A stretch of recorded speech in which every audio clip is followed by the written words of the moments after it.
আমি রাজশাহী বিশ্ববিদ্যালয় কেন্দ্রীয় ছাত্র সংসদ রাকসুর সাধারণ সম্পাদক হিসেবে ঘোষণা দিচ্ছি, এই স্বরাষ্ট্র উপদেষ্টাকে যে পদত্যাগ করাতে পারবে তাকে 1 কোটি টাকা পুরস্কার দেওয়া হবে।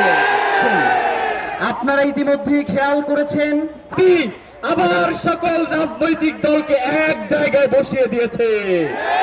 প্রিয় বাংলাদেশ, দেখে নাও, এখন আর কেউ অনলাইনে একজন আরেকজনকে কাদা ছোড়াছড়ি করতেছে না, আর কেউ কাউকে টকশোতে গালিগালাজ করতেছে না। হাদি প্রশ্নের সবাই এক হয়ে গেছে। আমি বেশি কথা বলবো না, সবার কথা একটাই মেসেজ দিচ্ছে, সেটা হচ্ছে এই ইন্টারিমের শতভাগ ব্যর্থতার কথা বারবার সবার কথাই উঠে আসতেছে।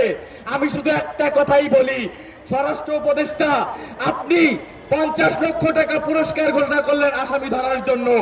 আমি রাজশাহী বিশ্ববিদ্যালয় কেন্দ্রীয় ছাত্র সংসদ রাকসুর সাধারণ সম্পাদক হিসেবে ঘোষণা দিচ্ছি, এই স্বরাষ্ট্র উপদেষ্টাকে যে পদত্যাগ করাতে পারবে তাকে 1 কোটি টাকা পুরস্কার দেওয়া হবে।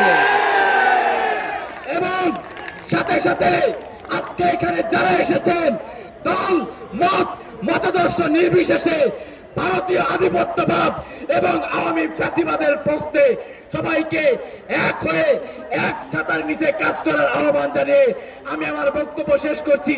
ইনকিলাব ইনকিলাব, দিল্লি না ঢাকা, গোলামি না আজাদি, ইনকিলাব ইনকিলাব।